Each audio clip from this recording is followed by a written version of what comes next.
Let us start our interaction, and basically we will be trying to focus on the general aspects of the UPSC, and then we will also focus on some particular aspects as well. So first of all, let me try to introduce first of all about myself. So my name is Kaushal Kishore, and currently I am in Indian Forest Service. I actually hail from Gaya town in Bihar, and I have been allocated Punjab cadre. So currently अभी मैं under training हूँ Indira Gandhi national forest academy Dehradun में. Okay, so I think it is audible to everyone, right? So this is the general introduction about me, and after this 1.5 year of training, we will be getting into the district where our respective cadres are there. Okay, so Nikhil Preet is there, who is from Punjab, Amritsar. Nice to meet you, Nikhil. Okay. So after this मैं थोड़ा अपने preparation की journey के बारे में थोड़ा बहुत बता देता हूँ, and then will be moving on कि जो तीनों स्टेज है हमारे यूपीएससी के, कि प्रीलिम्स, मेंस और इंटरव्यू, उन तीनों के बारे में हम स्टेज वाइज उन तीनों को अलग अलग हम एड्रेस करने की कोशिश करेंगे. थोड़ा सा मैं ज्यादा टाइम देना चाहूंगा ऑन द प्रीलिम्स एस्पेक्ट, क्योंकि prelims is coming in less than 2 months, I think. या so it is 29 March today, and 28 May is the prelim. So less than 2 months are there. So so about my preparation journey, like any other candidate, I faced my ups and downs. So basically, I got selected in my fifth attempt, and during that whole time, I was also working. So I will also try to touch upon one very important aspects कि sir हमें job करना चाहिए कि नहीं job करना चाहिए जब हम लोग प्रिपरेशन कर रहे हैं कि नहीं. और एक बड़ा खास सवाल होता है कि हमारे पास प्लान बी होना कि नहीं चाहिए जब हम प्रिपरेशन कर रहे हो. तो इसके बारे में तो वैसे मैं लास्ट हमारे टाइम होगा जो हमारा सेशन का, वहां पर मैं इसको एड्रेस करने की कोशिश करूंगा. फिलहाल मैं जो स्टेज वाइज है अपना कि प्रीलिम्स, मेंस और इंटरव्यू, उनको मैं एड्रेस करने की कोशिश करता हूं. तो सबसे जो पहला स्टेज है वो बेसिकली प्रीलिम्स स्टेज है, और जैसा कि हम आप लोग जानते ही होंगे कि इसमें दो पार्ट होता है, GS1 और GS2 का. GS2 को सीसैट भी कहते हैं, और सीसैट आजकल एक्स्ट्रा चर्चा में रहता है क्योंकि काफी अच्छे अच्छे कैंडिडेट जो कि इंजीनियर्स होते हैं, IIT से होते हैं, वो भी सीसैट में कभी कभी उनको चकमा दे जाता है हाल फिलहाल में. तो सीसैट को भी हम थोड़ा ध्यान रखने की कोशिश करेंगे. सबसे पहले मैं जो GS1 है उसके बारे में बात करता हूं. तो जो सबसे पहला पॉइंट है जो कि एक न्यू कैंडिडेट के दिमाग में आता है कि जो बुक कौन सी प्रीफर करनी चाहिए हमें, and apart from book list, कि अगर बुक लिस्ट अगर सब लोग सेम फॉलो कर रहे हैं तो ऐसा क्यों हो रहा है कि कोई प्रिपरेशन में आगे चला जा रहा है और उनका सिलेक्शन हो जा रहा है और कोई किसी का सिलेक्शन नहीं हो रहा है. तो सबसे पहला पॉइंट जो एक नॉर्मल बुक लिस्ट, और ये तो आपको खैर कहीं भी मिल जाएगा, बट स्टिल मैं इसको आपको बताता हूं कि जो मैंने जो यूज करा है, ये मैंने यूज करा था कि जो अपना इकोनॉमी है उसके लिए जो मुरनाल सर के जो हैंडआउट्स हैं, वो उसके अलावा आपको कुछ नहीं चाहिए. और अगर आपको लेक्चर्स मिल जाते हैं मुरनाल सर के तो बहुत ही बढ़िया है, और अगर आप ये हैंडआउट और लेक्चर के साथ करते हैं तो जो इकोनॉमी के एटलीस्ट जो 20 क्वेश्चंस आते हैं every time in the prelims, वो आप बड़े ही इजीली टैकल कर ले जाएंगे. डेफिनेटली उसमें भी 20 में से 5 क्वेश्चन ऐसे होंगे जो कि एप्लीकेशन बेस्ड होंगे, and you will need to apply your brain then and there only, but still आपके कॉन्सेप्ट क्लैरिटी इतनी अच्छी हो जाएगी आफ्टर डूइंग मुन्नाल सर क्लासेस कि आप वो बाकी 5 क्वेश्चंस को भी बड़े ही इजीली आप कर ले जाएंगे. बात करते हैं पॉलिटी की, तो लक्ष्मीकांत स्टैंडर्ड बुक है, और लक्ष्मीकांत को आपके जो पहली बार में तो और दूसरी बार में तो पूरी बुक पढ़नी है आपको कवर टू कवर डेफिनेटली, लेकिन जब उसके बाद आप सब्सिक्वेंटली जब रिवीजन कर रहे हैं तो there are certain focus areas जहां पर कि यूपीएससी नॉर्मली क्वेश्चंस ज्यादा पूछती है उस एरिया से, जैसे कि फंडामेंटल राइट्स, फंडामेंटल ड्यूटीज, ये सब कुछ सेक्टर्स हैं जो कि आपको ज्यादा फोकस होगा लक्ष्मीकांत के पॉलिटी में. बात करते हैं ज्योग्राफी का, तो ज्योग्राफी का ऋषिकेश दुधत सर का लेक्चर्स और उनके नोट्स बहुत ही हैंडी होते हैं, और उनके कुछ अराउंड 56 लेक्चर्स के क्लासेस हैं और साथ में नोट्स भी अवेलेबल होता है मार्केट में. वो फॉलो करना मोर देन इनफ है ज्योग्राफी के लिए. 4-5 साल पहले ऐसे था कि अगर आप केवल ज्योग्राफी के क्लास 11-12 के एनसीईआरटी पूरा करते हैं तो आपका काम हो जाएगा, लेकिन अब थोड़ा सा स्टैंडर्ड जो क्वेश्चंस का है वो काफी ऊंचा चला गया है. इसके लिए केवल एनसीईआरटी पर रिलाई करना एक सेफ बेट नहीं मान सकते हैं। बात करते हैं इन्वायरमेंट की, तो इन्वायरमेंट की जो पीएमएफआईएस की जो नई बुक है, ये बहुत ही अच्छे से कॉम्प्रिहेंसिवली सारे सेक्शंस को कवर कर लेती है। ये साथ में साथ जो मैपिंग सेक्शंस हैं, ये इनका अच्छा है कि मैपिंग सेक्शन में जितने नेशनल पार्क्स हैं, जितने टाइगर रिजर्व्स हैं, और खासकर वैसे वाइल्ड लाइफ सैंक्चुरीज तो बहुत सारे हैं और उनको याद कर पाना थोड़ा मुश्किल है। लेकिन हाँ, नेशनल पार्क्स और टाइगर रिजर्व को आपको याद करना पड़ेगा कि कौन से नेशनल पार्क्स कौन से स्टेट में हैं, और अगर उस नेशनल पार्क्स के थ्रू अगर कोई करती है तो वो भी आपको मालूम होना चाहिए। Same goes for tiger reserve कि नेशनल पार्क और टाइगर रिजर्व आपको मालूम होना चाहिए। वाइल्ड लाइफ सैंक्चुरीज में you should try to focus upon only those wildlife sanctuaries जो कि मोर इन न्यूज रहते हैं in particular year. For example 2017 में चंबल वाइल्ड लाइफ सैंक्चुरी के बारे में पूछा था, क्योंकि घड़ियाल री इंट्रोडक्शन प्रोग्राम वगैरह वहां पर चल रहा था। ठीक है, तो आप ऐसे वाइल्ड लाइफ सैंक्चुरीज को फोकस करेंगे जो कि इन करेंटली न्यूज चल रहा हो टाइम में। तो ये अपनी हो गई इन्वायरमेंट की बात। हिस्ट्री की बात करते हैं तो मॉडर्न हिस्ट्री के लिए डेफिनेटली आपका जो स्पेक्ट्रम है उसके बियॉन्ड आपको ज्यादा कुछ देखने की जरूरत नहीं है, और खास करके स्पेक्ट्रम तो अब और भी थोड़ा बल्कि हो गया है compare to 3 to 4 years back. लेकिन अच्छी बात यह है कि चीजों को बहुत ही कॉम्प्रिहेंसिव मैनर में prelims as well as mains उन्होंने कवर कर लिया है चीजों को। फिर बात करते हैं एंशिएंट और मेडिवल के लिए। तो एंशिएंट मेडिवल के लिए मैं ये सजेस्ट करता हूं कि एक बार आपको एनसीईआरटी गो थ्रू करना चाहिए, क्योंकि एनसीईआरटी गो थ्रू कर लोगे आप तो जो जनरल क्रोनोलॉजी है एक सीक्वेंस ऑफ इवेंट्स का, और जो इसका कॉन्सेप्चुअल पार्ट है वो भी आपको क्लैरिटी मिल जाएगी। लेकिन मैं साथ में ये भी मानता हूं कि केवल एनसीईआरटी पे रिलाई कर पाना, और खास करके ये एंशिएंट मेडिवल के लिए एक थोड़ा सा डेंजरस होगा। और इसके लिए मैं एक हाल फिलहाल मार्केट में कॉस्मोस पब्लिकेशन की बड़ी लंबी सी एक कैलेंडर टाइप एक नोट्स आती है, तो आप उसको रेफर कर सकते हैं, क्योंकि वो बिल्कुल शॉर्ट नोट्स और माइंड मैप की तरह में चीजों को वहां पर काफी अच्छे तरीके से टाइमलाइन मैनर में चीजों को दिखा दिया है। वो एक अच्छा सोर्स है अभी के टाइम में एंशिएंट और मेडिवल के लिए। लेकिन उसमें भी कौन से एरिया को ज्यादा फोकस करना है, ये मैं अभी आगे आने वाले कुछ टाइम में मैं आपको बताता हूँ। देन है साइंस एंड टेक्नोलॉजी। तो साइंस एंड टेक्नोलॉजी में क्वेश्चंस बेसिकली क्या होता है कि मोस्टली वो करंट अफेयर्स के होते हैं और वो एप्लीकेशन ओरिएंटेड रहते हैं।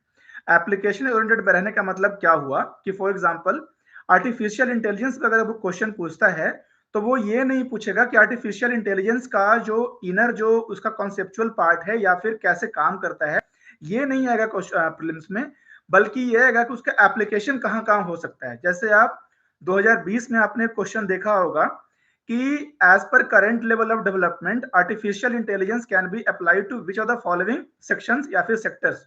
तो उसमें आपको बेसिकली चूज करना था कि कौन कौन सेक्टर में ये आर्टिफिशियल इंटेलिजेंस आपका अप्लाई हो रहा है।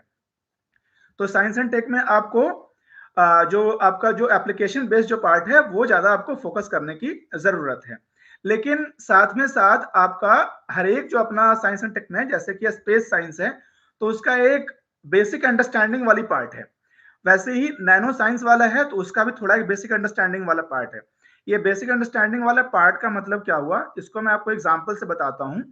फॉर एग्जांपल अगर स्पेस साइंस पढ़ रहे हैं आप उसमें साइंस एंड टेक में, तो आपको ये तो मालूम होना ही चाहिए कि भाई 3 टाइप के ऑर्बिट्स होते हैं, lower earth orbit, medium earth orbit और फिर वो higher earth orbit.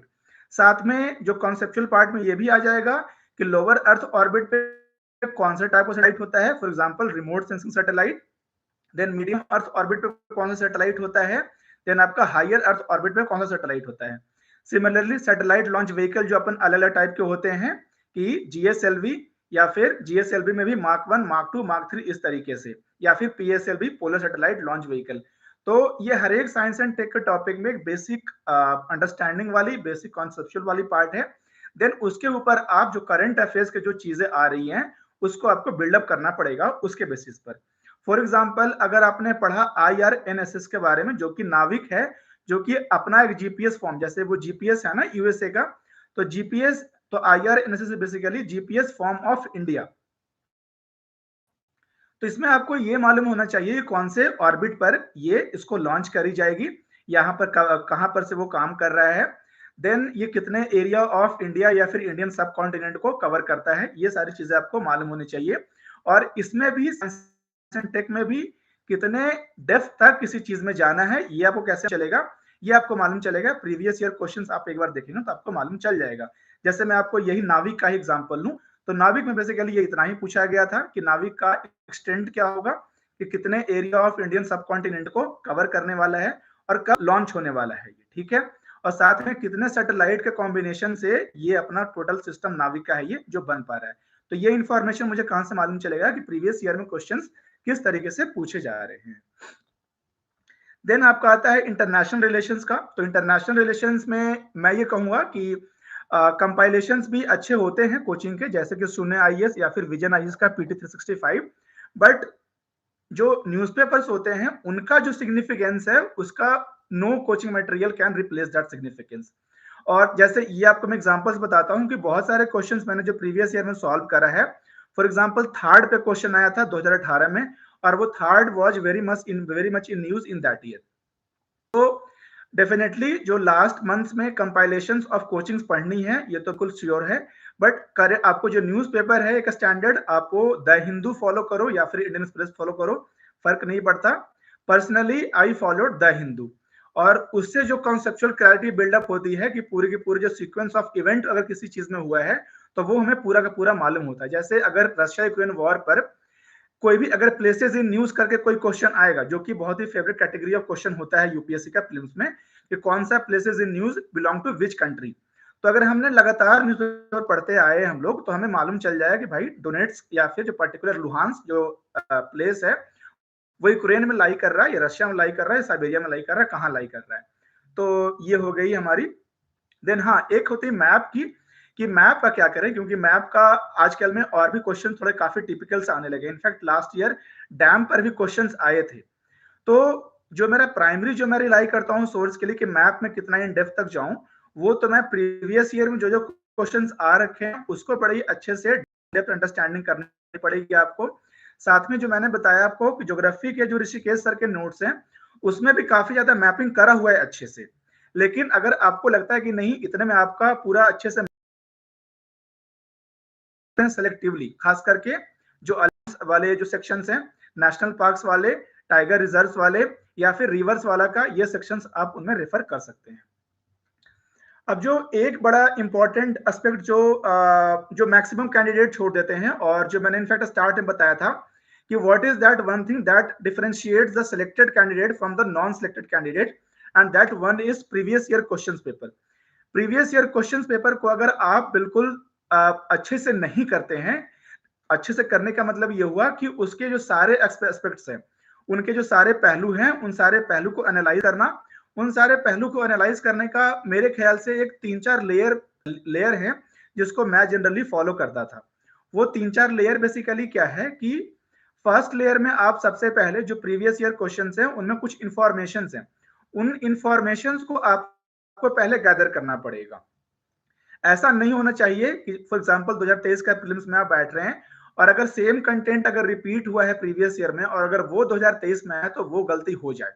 For example मैं बताता हूं कि मनी मल्टीप्लायर का जो क्वेश्चन आया था शायद 2021 में आया था, और ये सेम क्वेश्चन अराउंड ये 2019 या 18 में रिपीटेड था ये। तो कुछ कुछ इंफॉर्मेशन हैं जो प्रीवियस ईयर में आए हैं वो आपको बिल्कुल याद होने चाहिए। तो मैं मानता हूं कि फर्स्ट लेयर में आपको सारे जो इंफॉर्मेशन है वो गैदर करना पड़ेगा आपको। सेकेंड लेयर के जो प्रीवियस ईयर पेपर्स है उसमें आपको जो जो जनरल ट्रेंड्स हैं और किस तरीके से यूपीएससी गलत स्टेटमेंट या सही स्टेटमेंट को डिवाइस करती है ये आपको मालूम करना पड़ेगा। और जो आजकल आप लोग एक फैंसी सा एक टर्म सुनते हैं कि इंटेलिजेंट एलिमिनेशन ट्रिक्स, तो वो ट्रिक्स बेसिकली कुछ ये रैंडम ट्रिक्स नहीं है, वो बेसिकली बहुत ही लॉजिकल ट्रिक्स है।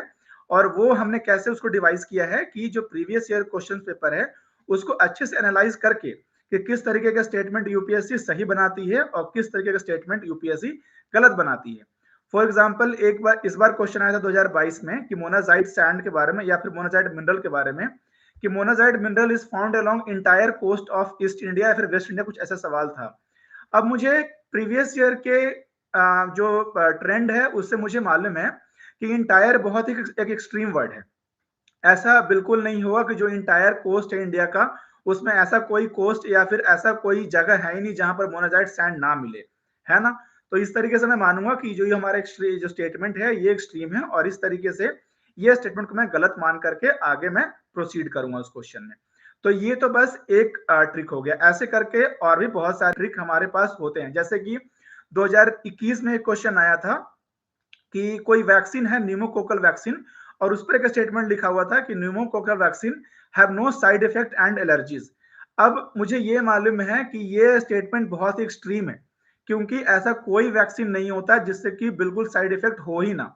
आप सिंपल किसी भी चीज का वैक्सीन लेते हैं तो मतलब आपको थोड़ा सा बुखार या फिर कुछ ना कुछ स्वेलिंग वहां पर मसल्स में आ ही जाती है, तो ये साइड इफेक्ट्स भी हो गया ना, ये एलर्जीज हो ही गया। तो मुझे मालूम है कि ये वाला स्टेटमेंट एक्सट्रीम है, और इस तरीके से मैं इसको गलत कर दूंगा और मैं इसको आगे बढ़ जाऊंगा करके।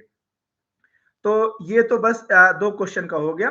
सिमिलरली एक एग्जांपल अगर मैं और बताऊं, जैसे रैपिड फाइनेंसिंग इंस्ट्रूमेंट और रैपिड क्रेडिट फैसिलिटी पे क्वेश्चन आया था 2022 में, और इस पर सपोज दैट किसी को कुछ नहीं मालूम कि भाई ये सपोज दैट आपने पढ़ा ही नहीं हो पूरे अपने प्रिपरेशन के टाइम में, बट अगर आपने केवल प्रीवियस ईयर एनालाइज किया है तो मुझे उस ऑप्शंस क्या क्या थे?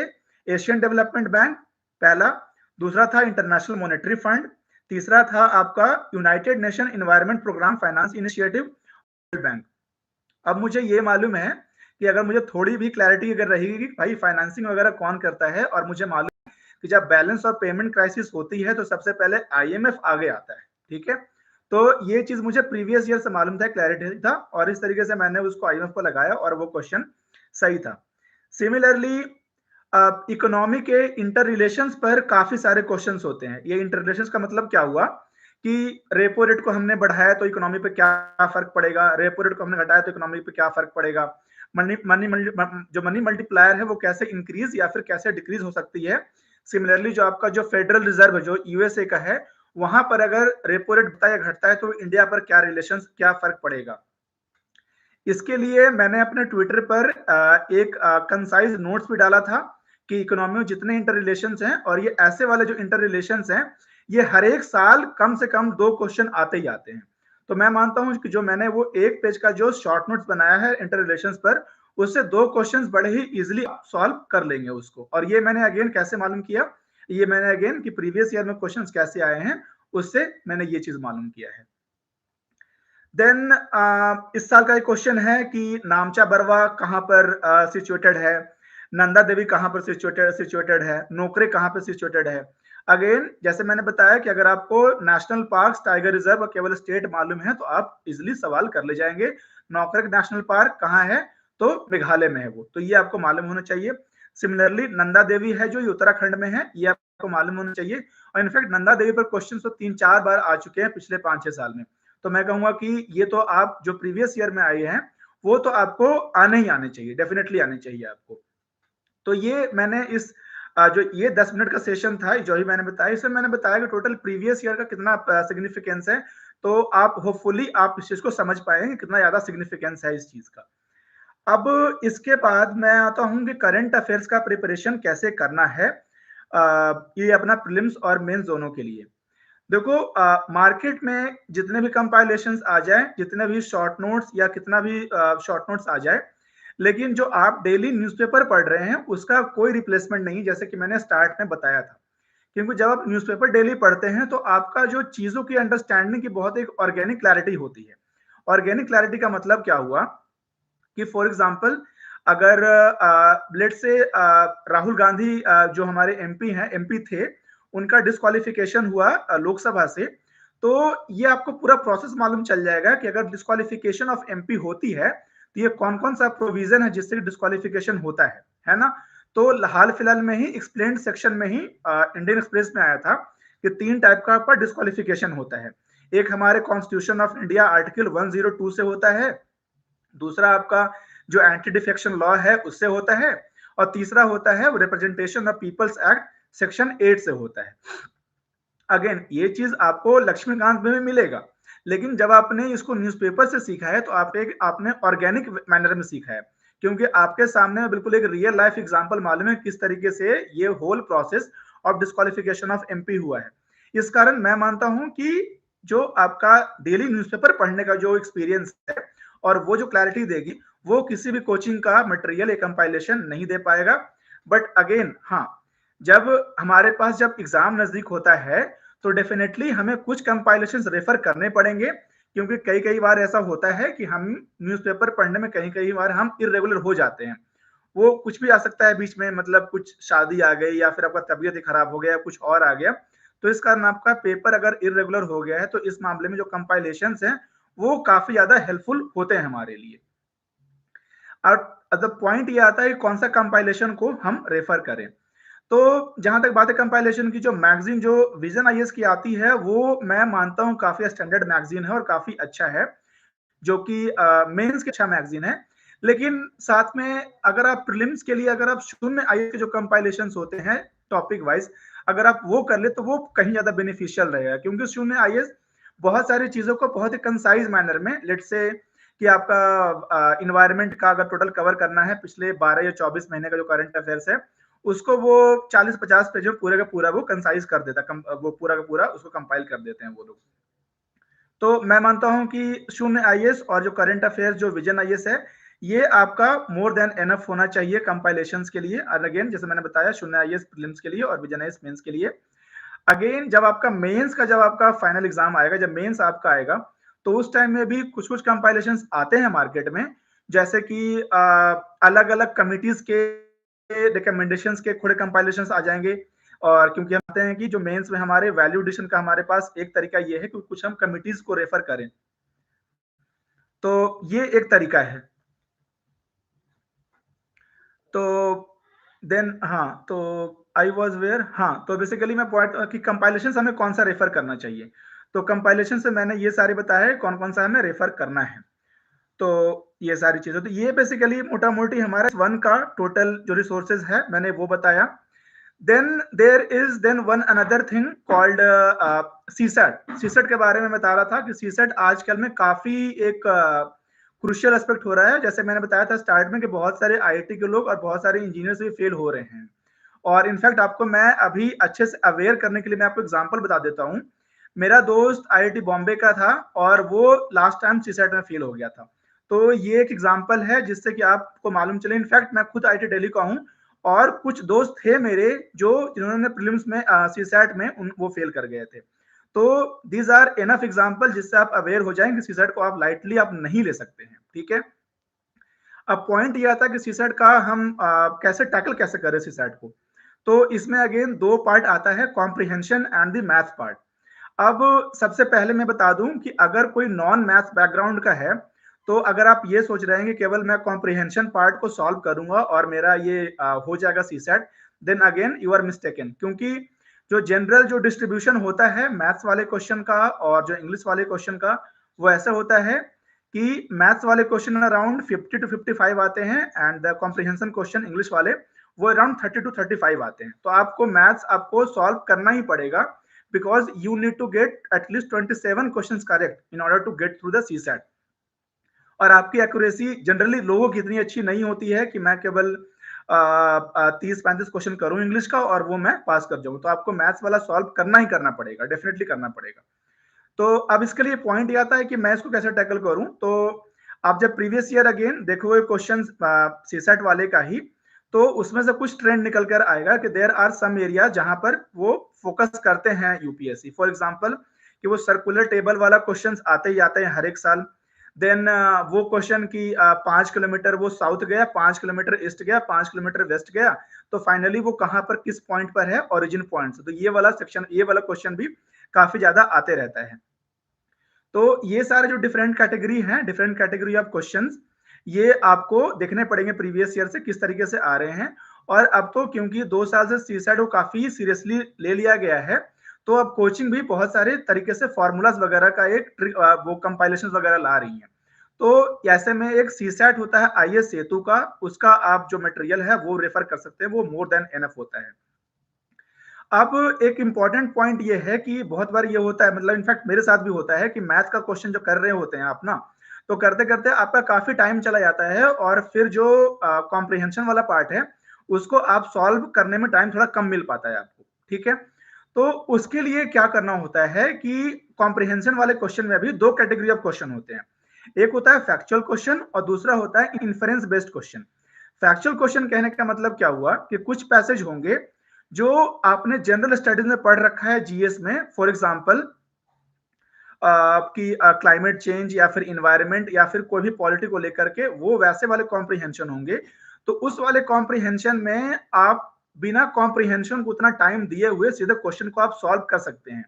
ठीक है, जैसे कि अगर फॉर एग्जांपल अगर डेजर्टिफिकेशन पर अगर क्वेश्चन है या कॉम्प्रिहेंशन है, तो डेफिनेटली अगर आप थोड़ा उसको स्किप भी कर देंगे ना कॉम्प्रिहेंशन को, तो डायरेक्टली आप क्वेश्चन को आप सॉल्व कर सकते हैं। लेकिन जो क्वेश्चन इन्फरेंस बेस्ड होता है कि what is the inference from the above passage, या फिर what is the author trying to tell from the above passage, इसमें आप डेफिनेटली बिना पैसेज को पढ़े हुए आप सॉल्व नहीं कर सकते हैं इसको। इसलिए कॉम्प्रिहेंशन वाले क्वेश्चन में भी आप इस तरीके से एक प्रायोरिटी ऑर्डर या फिर प्रेफरेंस ऑर्डर रख सकते हैं क्वेश्चंस को आप सॉल्व करने का। तो ये जो मोटा मोटी बात होगी सीसैट की, कि सीसैट का ये कितना हो गया। मैं कोशिश करूंगा कि सीसैट के मैं कुछ क्वेश्चन के मैं कुछ वीडियोस बनाऊं हाल फिलहाल अभी आने वाले टाइम में, तो आप उसको भी रेफर कर सकते हैं अगर डिटेल में अगर हम इसको डिस्कस करना चाहें तो। देन अब बात करते हैं मेंस का, कि मेंस का किस तरीके से देखा जाए। तो जो सबसे जो पहला जो क्वेश्चन आता है दिमाग में लोगों का, कि जो ऑप्शनल सब्जेक्ट है वो कैसे चूज करना होता है। ऑप्शनल सब्जेक्ट के लिए अगेन मैं हर बार यही बोलता हूं कि आप मार्केट में बहुत सारे रूमर्स रहेंगे कि ये वाले सब्जेक्ट में इतने मार्क्स मिलते हैं या फिर इसमें ये कम वाले मिलते हैं। तो ये रूमर्स को आप नजरअंदाज करें और आप उस ऑप्शनल पेपर को ले जिसमें आपको लगता है कि नहीं भाई इसमें मेरा एक्यूमेन, इसमें मेरा कैपेबिलिटी ज्यादा है।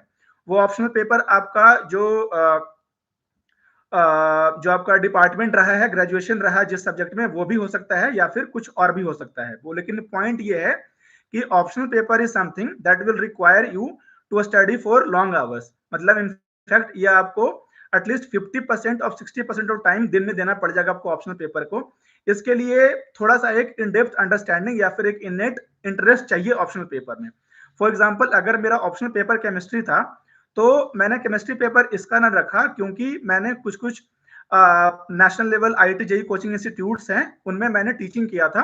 तो उसे मुझे एक्सपीरियंस था कि किस तरीके से इसको करना है और किस तरीके से चीजों को एक अंडरस्टैंडिंग और एक इंटरेस्ट वाली बात है। तो इस कारण मैं आपको बताऊंगा कि सबसे जो पहला जो होना चाहिए क्राइटेरिया, ये होना चाहिए कि आपकी इंटरेस्ट कितनी है उस गिवन चीज में।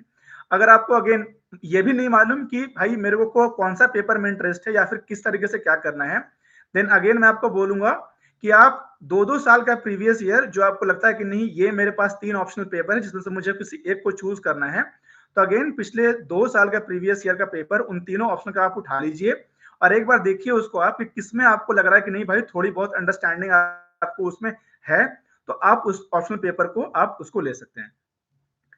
देन अलग अलग पार्ट है कि अब एसे और जो 4 जीएस है उसका किस तरीके से आपको तैयारी करनी है।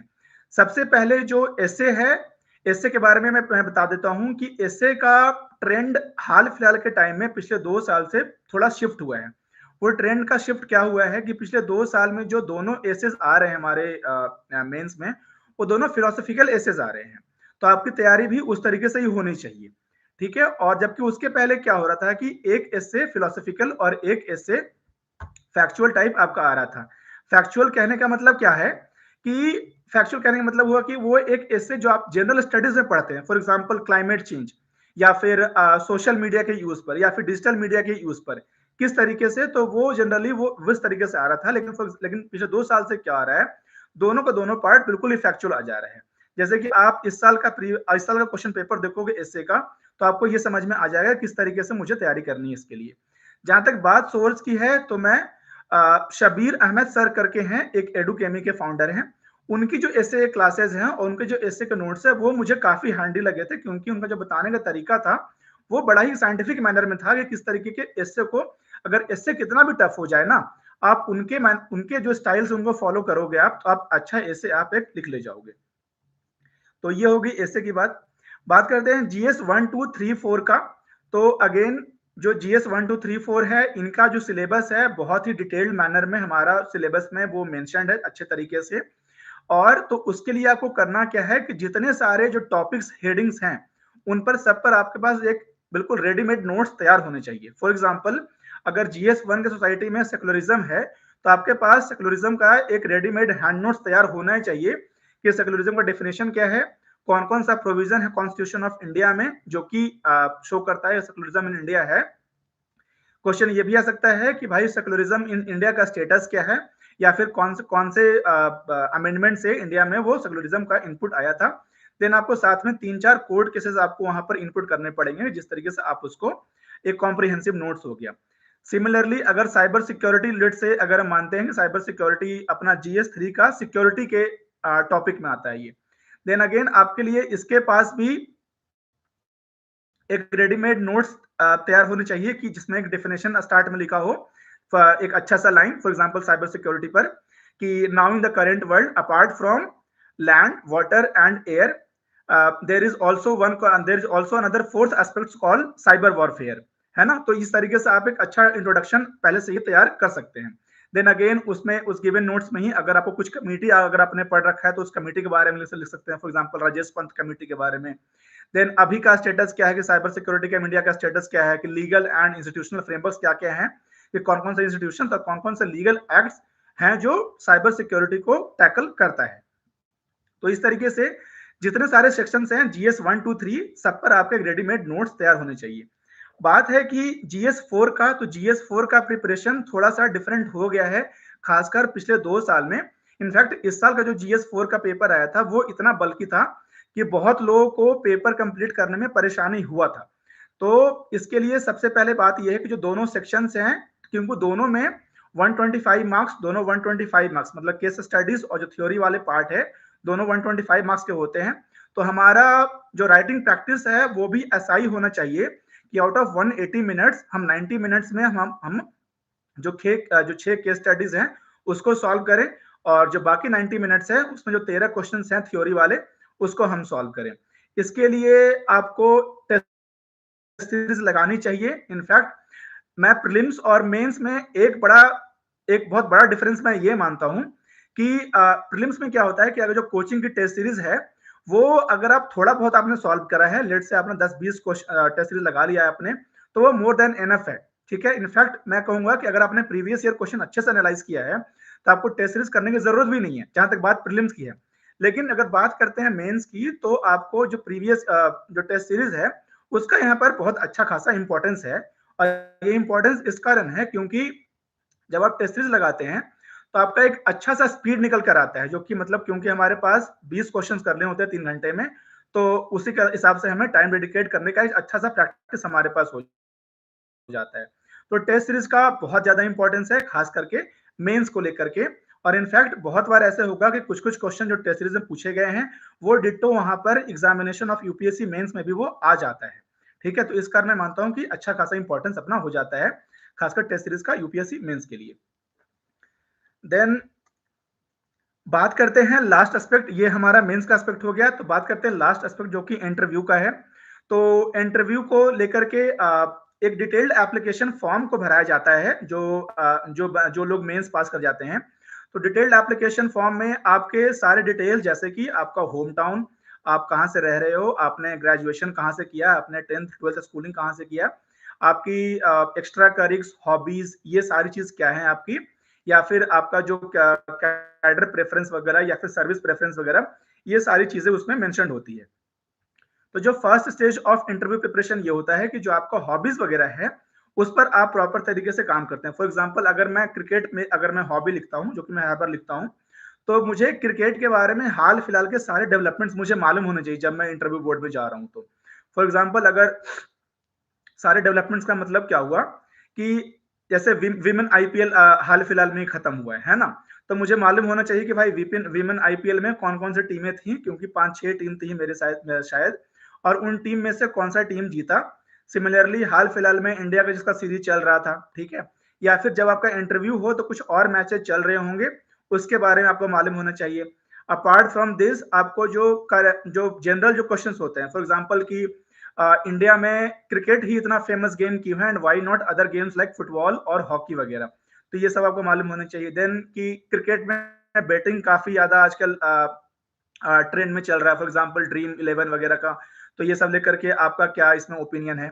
तो ये जनरल क्वेश्चंस ये आपको डैफ को लेकर सारी चीज को लेकर प्रिपेयर होनी चाहिए। ये आपकी होगी हॉबीज को लेकर के। अगर जो आपका होम टाउन है, लेट से मेरा होम टाउन गया है, तो मुझे गया के बारे में जो जनरल जो हिस्टोरिकल फीचर्स हैं, जो अभी के जो करंट डेवलपमेंट्स हैं, वो मुझे मालूम होने चाहिए। हिस्टोरिकल फीचर्स मतलब क्या हुआ कि अगर वहां पर अशोक ने बराबर केव्स बनवाया है या फिर लोमश ऋषि केव्स बनवाया है, तो वो मुझे मालूम होना चाहिए कि उसका हिस्टोरिकल एस्पेक्ट्स क्या है, कि बराबर केव्स किसके लिए बनाया गया था, तो आजीविका के लिए बनाया गया था। सिमिलरली अगर बोध गया गया में है, तो मुझे बोध गया के बारे में सिग्निफिकेंस मालूम होनी चाहिए कि बोध गया और बुद्धिज्म से क्या रिलेशन है, और फिर आपका जो बोध गया से है और साउथ ईस्ट एशिया है, तो उस तरीके से कनेक्टिविटी कैसे इंप्रूव करे ताकि ज्यादा टूरिस्ट का फॉल हो गया में और टूरिज्म से काफी ज्यादा रेवेन्यू हो। तो ये सारी चीजें हैं, डिटेल्ड एप्लीकेशन फॉर्म में मेंशन होता है और वो आपको मालूम होना चाहिए इस तरीके से। देन जहां तक बात है कि असली इंटरव्यू बोर्ड में जाने का, तो उसके लिए कई बार होता है कि पैनिक फील करते हैं काफी सारे कैंडिडेट्स, और उस पैनिक को थोड़ा दूर हटाने के लिए ही हमें कुछ मॉक इंटरव्यू देने चाहिए, खास करके if you are giving your interview for the first time. तो कुछ मॉक इंटरव्यू देने चाहिए, उससे क्या होता है हमारी जो हिचक होती है बात करने की, कि सामने में अगर अगर पांच अगर काफी बड़े लोग, काफी नॉलेजेबल लोग बैठे हैं और वो मुझसे बात करना चाह रहे हैं, तो मैं किस तरीके से with showing all my respect and with showing all my tickets मैं कैसे अपने ओपिनियंस को प्रेजेंट कर पाऊं। तो इसके लिए मॉक को देना काफी ज्यादा हेल्पफुल होता है, खास करके अगर आपका फर्स्ट इंटरव्यू है तो। लेकिन देन अगेन आपको मॉक इतना ज्यादा भी नहीं करना है, क्योंकि कहीं कहीं होता है कि कहीं कहीं कोचिंग में मॉक का काफी नेगेटिव रिव्यू होता है, और असली यूपीएससी इंटरव्यू उस तरीके से कंडक्ट होता नहीं है जिस तरीके से कोई कोई कोचिंग मॉक करवाते हैं। ठीक है, तो मैं कहूंगा कि अभी कि उन कोचिंग से खास करके बच कर रहना चाहिए, क्योंकि वो कोचिंग से हमारा इंटरव्यू स्टेज में हमारा मोरल डाउन हो सकता है। तो ये हो गई अपनी इंटरव्यू के लेकर के बात। अब कुछ कुछ जनरल क्वेश्चंस होते हैं कुछ कुछ कैंडिडेट्स के, उसको मैं एक बार एड्रेस कर देता हूं, और उसके बाद में जो चैट में जो सारे क्वेश्चंस हैं उनको मैं एड्रेस करूंगा वन बाय वन। तो एक क्वेश्चन ये होता है कि तैयारी के लिए कौन सा मीडियम चूज करना चाहिए, हिंदी मीडियम या फिर इंग्लिश मीडियम चूज करना चाहिए। तो देन अगेन जैसे कि मैंने पहले बताया था कि ऑप्शनल पेपर को लेकर जैसा कोई इश्यू नहीं है, और जो रूमर्स होता है कि भाई इस ऑप्शन को ज्यादा नंबर मिलता है या फिर इस पर्टिकुलर लैंग्वेज को ज्यादा नंबर मिलता है, तो ऐसा बिल्कुल नहीं है। हम एग्जाम्पल दे सकते हैं कि कैसे रवि सिहाग ने रैंक 18 लाया, और वो भी हिंदी मीडियम के ही है। ठीक है, तो ऐसे बहुत सारे आपको एग्जाम्पल मिल जाएंगे कि कोई भी मीडियम से हो रैंक आते हैं, तो ये कोई इश्यू नहीं होना चाहिए। जो भी पेपर में आप कंफर्टेबल पाएं, जो आप अच्छे से, आपकी अच्छी स्पीड है जिस वाले सब्जेक्ट में, जिस वाले लैंग्वेज में, वो हिंदी हो या इंग्लिश हो, आप उस मीडियम को आप चूज कर सकते हैं, चूज करके आप आगे चल सकते हैं। बात आता है कि यूपीएससी की तैयारी के लिए सोशल मीडिया कैसे यूज करना है।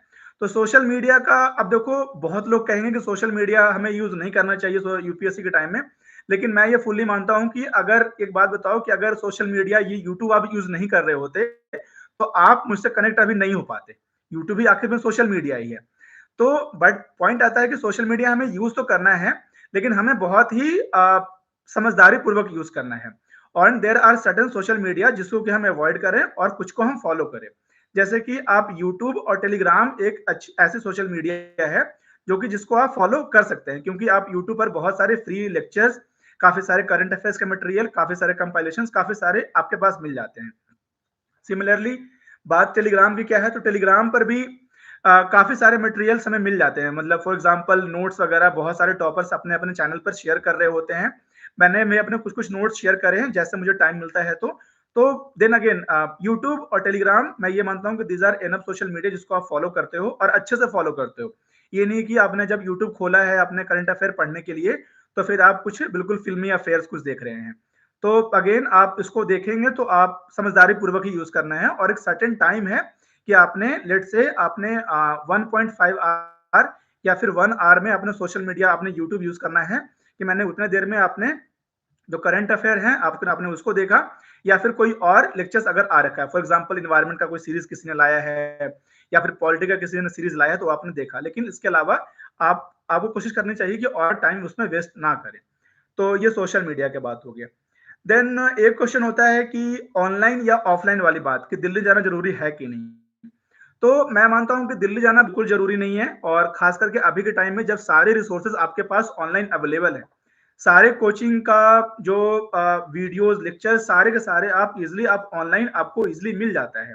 और खासकर मैं ये मानता हूं कि जब आप फ्रॉम होम अगर आप प्रिपरेशन कर रहे होते हैं, तो तो आपके पास एक एक्स्ट्रा एज होता है कि आपके पास एक इमोशनल सपोर्ट एक आपके पास होता है घर वालों के तरफ से। लेकिन हाँ, साथ में ये भी एक इश्यू है कि कहीं-कहीं होता है कि किसी के घर पे पढ़ाई का उतना माहौल नहीं होता है, तो वो थोड़ा-सा इनको इश्यू आता है पढ़ाई करने में। अगर ये केस है तो डेफिनिटली आप दिल्ली आकर के या फिर कहीं-कहीं भी जाकर के आप प्रिपरेशन आप कर सकते हैं। बट आपके अभी के टाइम में ये कोई क्वेश्चन रह ही नहीं गया है कि आपको तैयारी ऑनलाइन करनी चाहिए कि ऑफलाइन करनी चाहिए। देन एक ये बड़ा इंपॉर्टेंट एस्पेक्ट है कि प्लान बी रखना चाहिए कि नहीं रखना चाहिए, जो कि मैंने वीडियो के स्टार्ट में मैंने बताया था कि प्लान बी होना चाहिए कि नहीं। पर्सनली आप कई सारे लोगों से पूछोगे तो बहुत सारे लोगों का ये लॉजिक होगा कि नहीं, आपको पहले पूरे पूरे डेडिकेटेड रहना चाहिए, आपको पूरे पूरे यूपीएससी एग्जाम पर, और उसके बाद अगर आपको देखना चाहिए जॉब के ऊपर। लेकिन मैं ये मानता हूं कि पैरेलली आपको जॉब के साथ पैरेलली आपको ये प्रिपरेशन करना चाहिए, क्योंकि जॉब एक बहुत ही एक मेंटल सेटिस्फैक्शन और एक बहुत ही बड़ा प्लान बी देता है। और बहुत बार होता है ऐसे कि जब आप यूपीएससी का लेट से आप किसी स्टेज में फेल होते हैं, प्रीलिम्स मेंस या कुछ में भी, तो आपको बहुत बड़ा सेटबैक होता है। जब आप जॉब कर रहे होते हैं तो वो कहीं ना कहीं वो जो सेटबैक होता है उसका जो इफेक्ट होता है वो कहीं ना कहीं कम कर देता है वो। तो मैं पर्सनली ये मानता हूं कि डेफिनेटली आपको प्लान बी रखना चाहिए, और एक जॉब आपको करना ही चाहिए अगर आपको लगता है कि नहीं, मैं केवल बैठ करके पढ़ाई नहीं कर सकता हूँ और मुझे केवल बैठकर पढ़ाई करने में अगर प्रॉब्लम होती है तो। देन एक और क्वेश्चन आता है कि जो स्टेट पीसीएस होता है और यूपीएससी होता है, उनको साथ में किस तरीके से मतलब टैकल करना है। बहुत बार ये होता है कि कुछ लोग कहते हैं कि नहीं, जब आप यूपीएससी कर रहे हैं तो आपको स्टेट पीसीएस की प्रिपरेशन नहीं करनी चाहिए। लेकिन अगेन मैं ये मानता हूं कि अभी के टाइम में काफी सारे स्टेट पीसीएस के, for example UP state PCS के और यूपीएससी का सिलेबस बहुत ज्यादा सेम हो गया, खासकर मेंस का। प्रीलिम्स दोनों का डिफरेंट है, ऑब्वियसली डिफरेंट है, लेकिन मैं ये मानता हूं कि दोनों का प्रिपरेशन पैरेलली किया जा सकता है। और अगर आपने इनफैक्ट यूपीएससी का अगर आपने प्रिपरेशन अपने अच्छे से कर रखा है तो जो स्टेट पीसीएस का जो मेंस है उसको सॉल्व कर पाना, उसको निकालना और आसान हो जाता है। फॉर एग्जाम्पल, मैं आपको पर्सनल एग्जाम्पल बताता हूं, इनफैक्ट मेरे और भी बहुत सारे दोस्त हैं कि जिस साल में मेरा यूपीएससी का रिजल्ट आया था उस साल में मेरा बीपीएससी का भी रिजल्ट आया था। ठीक है, और वो बीपीएससी का एग्जाम के जब मेंस था तो उस टाइम मेरा सीएससी का इंटरव्यू था और मैं अच्छे से नहीं कर पाया था बीपीएससी का मेंस। लेकिन जस्ट बिकॉज मैंने यूपीएससी की तैयारी किया था तो मेरी इतनी अंडरस्टैंडिंग और मेरी इतनी प्रैक्टिस थी आंसर लिखने की कि मैंने उसको अच्छे से किया और बीपीएससी में भी रैंक आई। तो मेरा ये बिल्कुल मत है कि आपको स्टेट पीसीएस और साथ में यूपीएससी का प्रिपरेशन करना चाहिए। तो ये तो मेरे तरफ से जो मुझे था बताना वो मैंने बता दिया। और एक बार मैं जो चैट में जो क्वेश्चंस हैं उनको मैं एक बार देख लेता हूं। निखिल प्रीत ने बोला है कि did you prepared for UPSC CSC and IFS together? Yes Nikhil, I prepared for इस togetherly. And then other question is please give information of the future and career of an IFS service. हाँ, तो देखो Indian forest service का जो future career है वो काफी अभी ब्राइट माना जा रहा है, क्योंकि अभी जो कैडर स्ट्रेंथ है वो काफी ज्यादा इंक्रीज हुआ है। 150 कैडर स्ट्रेंथ अभी बढ़ाया गया है। इनफैक्ट ये ऑल इंडिया सर्विस है, one of the all India service है, तो that is in itself too enough to say कि भाई इसकी इस सर्विस की कितनी इंपॉर्टेंस है। Then other question is why in current scenario IFS service is more important than civil service IAS? देखो ये उर्जीत का क्वेश्चन है। देखो उर्जीत, ऐसा कुछ नहीं है कि एक सर्विस किसी सर्विस के ऊपर ज्यादा इंपॉर्टेंट है। सारे सर्विस की अपनी अपनी इंपॉर्टेंस है, क्योंकि वो सारे अपने अपने डोमेन्स में काम कर रही हैं। आईएएस है तो वो अपनी एडमिनिस्ट्रेटिव फील्ड में काम कर रही है। आईएफएस है तो ये अपनी फॉरेस्ट के डोमेन में काम कर रही है। आईपीएस है तो अपनी लॉ एंड ऑर्डर के डोमेन में काम कर रही है। अगर ऑडिट अकाउंट सर्विस है तो वो अपने ऑडिट अकाउंट के डोमेन में काम कर रही है। तो ये क्वेश्चन मेरे ख्याल से वैलिड नहीं होगा कि कौन सा सर्विस ज्यादा इंपॉर्टेंट है, कौन सा सर्विस कम इंपॉर्टेंट है। निखिल ने बोला है कि IFS is human god of forest and think about climate change, how important the role of IFS is going to be in future. हाँ, बिल्कुल सही है। Then next question is please describe the training and adventurous activities of an IFS service. ये question किसका है? उर्जीत का। तो उर्जीत, ये हमारी जो आईएफएस की ट्रेनिंग होती है टोटल 16.5 मंथ्स की होती है, जिसमें कि हमारे अलग अलग टूर्स, जिसमें कि डोमेस्टिक टूर्स भी होता है इन्वॉल्व और साथ में फॉरेन टूर्स भी इन्वॉल्व होता है और साथ में क्लासेस भी पैरेलली चलते रहती है। इनफैक्ट आपको अभी हाल फिलहाल में ही हम लोग चंद्रपुर महाराष्ट्र गए थे, जहां पर टडोबा अंधारी टाइगर रिजर्व वगैरह हम लोग घूम कर आए थे। तो ये हाँ, टूर्स और ये एक्टिविटीज सारी साइमल्टेनियसली चलती रहती है। शिवेंद्र का क्वेश्चन है, स्टेट पीसीएस के साथ यूपीएससी 2024 को कैसे टारगेट करें, इंटीग्रेटेड अप्रोच। ये शिवेंद्र डिपेंड करेगा कि आप कौन से स्टेट से बिलोंग कर रहे हैं। अगर आप बिलोंग कर रहे हैं यूपी से, तो आपका मेंस का जो अप्रोच है वो काफी ज्यादा सेम होगा स्टेट पीसीएस और आपका यूपीएससी का। अगर आप बिहार से बिलोंग कर रहे हैं तो बीपी ऑप्शनल का पेपर है, उसका मार्क्स नहीं जुड़ने वाले और उसका केवल एमसीक्यू पेपर होने वाला है। तो अगेन ये डिपेंड करेगा कि कौन से स्टेट से बिलोंग कर रहे हैं एंड देन अकॉर्डिंगली आपको प्रिपरेशन करना पड़ेगा। लेकिन एक डिफरेंस जो बहुत बड़ा डिफरेंस होता है स्टेट पीसीएस और यूपीएससी के प्रीलिम्स में, कि यूपीएससी प्रीलिम्स में जैसे मैंने बताया कि काफी सारे क्वेश्चंस जो आते हैं वो काफी ज्यादा एक एनालिटिकल या फिर एप्लीकेशन बेस्ड होता है, जबकि स्टेट पीसीएस में बिल्कुल फैक्चुअल होता है। अगर आपको वो फैक्ट नहीं मालूम तो बहुत ज्यादा चांस है कि आप वो क्वेश्चन को सॉल्व नहीं कर पाओगे। तो ये एक थोड़ा डिफरेंस होता है। बट अगेन स्टेट पीसीएस के जब प्रीलिम्स हो रहा हो तो लास्ट के 1 मंथ या 1.5 मंथ में जो उसके कंपाइलेशन से करंट अफेयर्स के उसके, और साथ में एक बुक आती है, उसका मैं अभी नाम भूल रहा हूँ। उस बुक से बेसिकली क्या होता है ना कि उन्होंने क्या करा है, जितने सारे प्रीवियस ईयर क्वेश्चन पेपर हैं, फॉर एग्जांपल बिहार के, यूपी के, झारखंड के, उन्होंने एक जगह कंपाइल कर दिया उन सारे प्रीवियस ईयर क्वेश्चंस को। तो वो प्रीवियस ईयर क्वेश्चन को आप उनको एक रेफर करके कम टाइम में आप स्टेट पीसीएस का प्रीलिम्स को आप इशू कर रिजॉल्व कर सकते हैं। अखिलेश्वरी का क्वेश्चन है, करंट को कैसे कवर करें। इसके बारे में मैंने वीडियो के पहले में बताया करंट को कैसे करना है, और करंट का जो दोनों पार्ट है कि प्रीलिम्स और मेंस दोनों वाला पार्ट को किस तरीके से करना है। तो अखिलेश्वरी आप एक बार वीडियो के पहले देख लेना तो आपको क्लैरिटी मिल जाएगी उस चीज की। देन अगला क्वेश्चन है कि what is the future of a sports activities in IFS service eight national international level. ये क्वेश्चन को आंसर करने के लिए शायद मैं कॉम्पिटेंट उतना नहीं हूँगा, लेकिन जो स्पोर्ट्स एक्टिविटीज अब होती हैं ट्रेनिंग एकेडमी में, उसके बारे में मैं बता सकता हूँ कि हमारी एकेडमी में जितने गेम्स हैं सारे खेलने के लिए प्रॉपर इक्विपमेंट्स हैं और प्रॉपर फील्ड्स भी है। For example swimming, cricket, football, जो भी सारा चीज हो। और एक नेशनल लेवल पर एक होता है all India forest sports meet भी होता है, जो हाल फिलहाल में कंक्लूड किया पंचकुला हरियाणा में। तो अगर आप काफी अच्छा अगर परफॉर्मर हैं किसी भी गेम में, तो आप वो फॉरेस्ट स्पोर्ट्स मीट में जाएंगे, और अगर आप अच्छा परफॉर्म करते हैं डेफिनेटली आप वहां से अपना अपना रिकॉग्निशन आप अर्न कर सकते हैं। देन उर्जित का एक और क्वेश्चन है कि is in IAS service promotion is short period than the civil service IAS. अलग अलग सर्विस का अलग अलग डोमेन है, तो ये आपको ज्यादा चिंता की बात नहीं है कि किसकी शॉर्ट पीरियड की प्रमोशन होती है। आखिर में ये है कि सब तीनों को तीनों ऑल इंडिया सर्विस है, और आपको सर्विंग आपको जो लास्ट ईयर ऑफ रिटायरमेंट है वो सारे ईयर्स की सेम ही है ना। तो ये बेसिकली डिपेंड करता है कि आप अपने कौन से एज पर आप सर्विस में एंटर करते हैं। फॉर एग्जाम्पल अगर कोई बंदा अगर 30 ईयर के एज पर एंटर करता है तो ऑब्वियसली उसके पास कम ईयर्स है अवेलेबल सर्विस के लिए एज कंपेयर टू कोई। देन अगला क्वेश्चन है, my optional is agriculture and botany, so please guide how to cover it after prelims and can you give your prelims and mains notes. ठीक है, देखो मेरा optional जो था वो फॉरेस्ट्री एंड केमिस्ट्री था।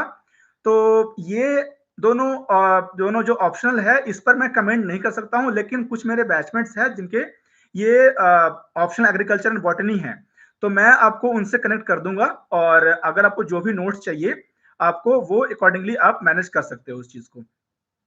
और can you give your prelims and mains notes. हाँ, तो मैंने जो टेलीग्राम चैनल बना रखा है उस पर मैंने कुछ कुछ अपने प्रीलिम्स का जो नोट्स है, जो शॉर्ट नोट्स जो मुझे लगा कि ये हैंडी हो सकता है, उसको मैंने शेयर कर रखा है। और साथ में कुछ बिल्कुल शॉर्ट नोट्स उसको मैं अपने ट्विटर के अपने अकाउंट है, प्रोफाइल है, उस पर भी मैं कभी कभी शेयर कर देता हूँ। तो ये आप इन दोनों को ट्रैक रखेंगे तो आपको ये मिल जाएगा। अगर आपको अकाउंट का लिंक चाहिए तो मैं आपको यहाँ पर शेयर कर देता हूँ, आप लोग इसको फॉलो कर सकते हो। और ये यूट्यूब का, सॉरी, ये आपका ट्विटर का है और ये आपका इंस्टाग्राम का है, ये सॉरी टेलीग्राम का है ये। एक सेकेंड, ये आपका इंस्टाग्राम टेलीग्राम का हो गया ये। Then next question is sir, I have completed the basic syllabus for GS, how to qualify for IFS in prelims 2023। ठीक है, हाँ, जैसे कि मैंने पहले बताया आपको आपको पूरा अभी जो वीडियो जो है, मैंने करीब 20 मिनट तक मैंने यही बात किया कि जीएस 1 को मैंने स्पेसिफिकली फोकस किया है कि किस तरीके से आपका जो कट ऑफ है, आप आईएफएस वाला जो कट ऑफ है, आप उसको क्लियर कर सकते हो। और उसके लिए मैंने जो सबसे एक इम्पोर्टेंट एस्पेक्ट बताया है, वो था आपका कि प्रीवियस ईयर क्वेश्चंस को आप कितने ज्यादा अच्छे से एनालाइज कर सकते हैं। तो अगेन मैंने बताया कि मुरनाल सर का एक बुक आती है दिशा पब्लिकेशन की, वो अराउंड 25 ईयर के प्रीवियस ईयर को कवर करती है। तो अगर आप उसको अच्छे से आप 3 4 5 बार अगर आप करते हैं, तो काफी ज्यादा आपका चांसेस बढ़ जाएगा कि प्रीलिम्स आईएफएस का जो कट ऑफ है उसको भी क्लियर करने का। क्योंकि हम जानते हैं जो आईएफएस का कट ऑफ है वो जनरली अराउंड 10 to 20 मार्क्स ऊपर ही जाता है सीएससी का कट ऑफ से। Then question is, what is the life of an IAS and how to handle the social life and like husband? Urjit, मेरे ख्याल से ये क्वेश्चन ज्यादा रिलेवेंट तब होगा जब एक बार आप इंटरव्यू स्टेज पे चले जाएं, या फिर एक बार क्योंकि अगर आप चलिए, लेकिन अगर आपकी क्यूरियोसिटी है तो मैं आपको ये बता देता हूं कि क्योंकि ये तीनों के तीनों सर्विस ऑल इंडिया सर्विस है, तो डेफिनेटली आपको जो काम करने का मौका मिलता है वो बिल्कुल एपेक्स लेवल ऑफ ऑर्गेनाइजेशन में काम करने को मिलता है, जो कि पॉलिसी प्लानिंग और जो पब्लिक पॉलिसी इंप्लीमेंटेशन वो सारे डोमेन को कवर करती है। तो और डेफिनेटली अगर आप जहां भी डिस्ट्रिक्ट में पोस्टेड होते हैं तो आपके ऊपर काफी ज्यादा रिस्पॉन्सिबिलिटी होती है, क्योंकि गिवन डिस्ट्रिक्ट का जो डोमेन है वो आपके ऊपर डिपेंड करता है। तो इसमें ऑब्वियसली आपको एक वर्क लाइफ बैलेंस चाहिए होगा। ये देन अगेन आपको डिपेंड करेगा आपके एक्यूमेंट पर, एंड आपको जो ट्रेनिंग जो एकेडमी में दी जाती है बेसिकली वो उसके लिए होती है कि आपका जो अभी आगे आने वाला जो पीरियड है उसमें किस तरीके से आप अपने वर्क लाइफ बैलेंस और आपका जो ड्यूटी है वो किस तरीके से आप पूरे तरीके से आप डेडिकेशन से उसको पूरा कर सकते हैं। क्वेश्चन है, why on society the people are mostly decide the doctor profession is at the top best and उस पर कोई सर्विस या पोस्ट ही नहीं, क्या सिविल आईएफएस सर्वेंट्स को डॉक्टर के कंपेयर में थोड़ा कम सम्मान? देन अगेन, और जितने सारे होते हैं सर्विस, कोई भी ड्यूटी कोई भी रिस्पॉन्सिबिलिटी हुई, सबका अपना अपना इंपॉर्टेंस है सोसाइटी में। वो सोसाइटी ने ऐसे प्रिपेयर कर रखा है कि नहीं भाई, ये वाला जो प्रोफेशन है ये ज्यादा इंपॉर्टेंस है या फिर किसी और चीज का क्या इंपॉर्टेंस है। तो ये कोई इशू नहीं है। शिवेंद्र का क्वेश्चन मैंने कर दिया है सर, स्टेट पीसीस के साथ में यूपीएससी का प्रिपरेशन कैसे करें। देन स्काई आई से क्वेश्चन है, पर्सनालिटी डेवलपमेंट कैसे कर सकते हैं, इसके बारे में बताएं तैयारी के साथ साथ। तो पर्सनालिटी डेवलपमेंट में एक चीज ये होता है कि क्योंकि आप जब तैयारी कर रहे होते हैं तो आप काफी ज्यादा जो मटेरियल्स हैं वो आप तो पढ़ रहे होते हैं डेफिनेटली, ठीक है। और तो उससे आपकी जो नॉलेज है, क्योंकि नॉलेज का कोई नॉलेज इज पावर, तो नॉलेज अगर आपको है तो डेफिनेटली आपकी पर्सनैलिटी अपने आप ही इंक्रीज आपकी होगी। लेकिन जहां तक बात करते हैं कि जो पर्सनैलिटी डेवलपमेंट, जो पर्सनैलिटी टेस्ट जो यूपीएससी का है, क्योंकि आप जानते हैं यूपीएससी में interview is not any word, UPSC में personality test is a word. तो वो पर्सनैलिटी डेवलप करने के लिए डेफिनेटली आप कितने लोगों से इंटरेक्ट कर रहे हैं, कैसे कैसे आपके जो ग्रुप्स हैं किस तरीके से लोगों में रह रहे हैं, ये आपका डिफाइन करता है कैसा आपका पर्सनैलिटी है, ठीक है। और जहां तक बात करते हैं कि आपको किस तरीके से बोलना है, और जब आप बोल रहे हैं तो आपका जो कॉन्फिडेंस है ये आपका एग्ज्यूड हो, इसके लिए आप पब्लिक स्पीकिंग स्किल्स वगैरह ट्राई कर सकते हैं। और इसके लिए मैंने जो ट्राई किया था, जब मैंने कॉलेज डेज में टोस्ट मास्टर नाम का एक काइंड ऑफ ग्रुप था, या जो भी कह लो, उसमें मैं जाकर लोगों से बात करता था किस तरीके से लोगों से बात करनी है अलग अलग लैंग्वेजेस में। तो ये अलग अलग चीजें हैं जिससे कि आप पर्सनैलिटी पर अपना काम कर सकते हैं। और अगेन, जब आपका इंटरव्यू जब आपका नजदीक आएगा, पर्सनैलिटी टेस्ट आपका नजदीक आएगा, तो एक एक्सरसाइज करना होता है कि आपको आईने के सामने जाकर बोलना होता है कि जो भी चीज क्वेश्चंस हैं, फॉर एग्जांपल जो आपको हॉबी है, लेट्स से आपके हॉबी के बारे में कुछ पूछा गया है, तो try to answer that question in front of the mirror and see your body language, कि आप जब बोल रहे हैं तो आपकी बॉडी लैंग्वेज कैसी है, आप किस तरीके से अपना जो आर्टिकुलेशन है आप उसको डिलीवर कर पा रहे हैं। तो ये आपका। देन नारायण ने पूछा है, best teacher for polity. Teacher for polity मैं तो आतिश माथुर सर हैं, जो वो एक अच्छा टीचर है, मैं मानता हूँ, मतलब काफी चीजों को एक्सप्लेन करके बता देते हैं। तो मैं ये मानता हूँ कि उनके एक बार लेक्चर्स आप एक बार कर लेंगे और साथ में लक्ष्मीकांत कर लेंगे, तो आपकी पॉलिटी मोर देन एनफ आपका हो जाएगा। देन तपस्या का क्वेश्चन है, ओल्ड एनसीईआरटी या न्यू एनसीईआरटी पढ़ना चाहिए? न्यू एनसीईआरटीज को फोकस रखना चाहिए, क्योंकि 4-5 साल पहले तक था कि ओल्ड एनसीईआरटी से क्वेश्चंस आते थे, बट अब ऐसे हुआ है कि न्यू एनसीईआरटी से क्वेश्चंस काफी ज्यादा आना चालू हो गया है, ठीक है। बट अगेन, अगर बात एनसीईआरटी की आई है तो एनसीईआरटी आपको सारे सब्जेक्ट्स के नहीं पढ़ने हैं। आपको एनसीईआरटी आपको कुछ कुछ सब्जेक्ट्स के ही पढ़ने हैं। फॉर एग्जांपल, आपका जो एंशिएंट का हो गया, मेडिवल का हो गया, आप इसकी देख सकते हो एक बार। और क्योंकि ज्योग्राफी के बारे में मैंने बता दिया कि ऋषिकेश सर का नोट्स आप रेफर कर सकते हो, तो एनसीईआरटी आप चाहो तो एक बार रेफर कर सकते हो, बट उतना इंपॉर्टेंट नहीं रह गया जितना कि 3-4 साल पहले वो इंपॉर्टेंट था। देन मनीष का क्वेश्चन है, sir my English language there are so many spelling mistakes, so how to remove this problem. Spelling mistake का एक ही सॉल्यूशन है कि आप कितनी प्रैक्टिस कर रहे हो। फॉर एग्जांपल, अगर आप आंसर राइटिंग प्रैक्टिस कर रहे हो, तो जब आपने पूरा क्वेश्चन जब आपने पूरा आंसर लिखा, तो प्रॉपर आप उसको सारे को चेक करो कि आपने स्पेलिंग मिस्टेक आपने करा है कि नहीं करा है। अगर आप उसके बाद भी आपको स्पेलिंग मिस्टेक उसमें आ रही है, तो मैं कहूंगा कि आप पहले स्पीड के बारे में भूल जाओ कि आपने 7 मिनट में एक आंसर लिखा या फिर 10 मिनट में एक आंसर लिखा। आप सबसे पहले कॉन्सियसली आप ये देखो कि आप कोई स्पेलिंग मिस्टेक तो नहीं कर रहे हैं जब आप आंसर लिख रहे हैं। तो ये आप पहले एक्सरसाइज करो। तो ये करने के बाद से आपकी स्पेलिंग मिस्टेक मेरे ख्याल से काफी सही होनी चाहिए। देन शिवेंद्र का क्वेश्चन तो मैंने बता दिया। फिर ललित का है, ललित के आगे, sir I mean final year of my English engineering, so what should be my strategy, should I follow from now onwards.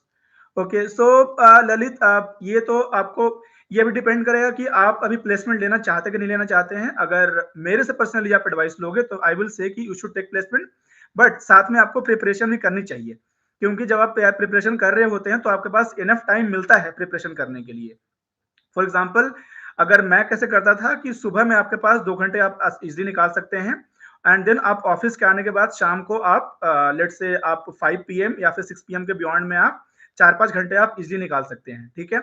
और क्योंकि अब आप ऑनलाइन लेक्चर्स आप अवेल कर सकते हैं इजिली, तो वो भी इश्यू नहीं रह गया कि भाई आपको क्लास जाना पड़ेगा तो आपको छुट्टी लेनी पड़ेगी ऑफिस से, ऐसा कुछ नहीं है। तो आई विल से कि जॉब के साथ साथ इस तरीके से आपको कोई ऑनलाइन आप कोचिंग ले लो, कोई भी अच्छा कोचिंग का, विजन आईएएस या फिर नेक्स्ट आईएएस का। अगेन मैं बता दूं, किसी कोचिंग का मैं यहाँ पर प्रमोशन नहीं कर रहा हूँ, लेकिन मैं आपको बता रहा हूँ कि कौन सी कोचिंग आपके लिए अच्छा हो सकता है, और उनका प्रिपरेशन, उनका जो लेक्चर्स है साथ में आप देख सकते हो अपना काम के साथ साथ में। दीपेंद्र जवरिया ने कहा है, thanks sir for motivating me, next year I will be in IGNFA। Okay, and then okay, तो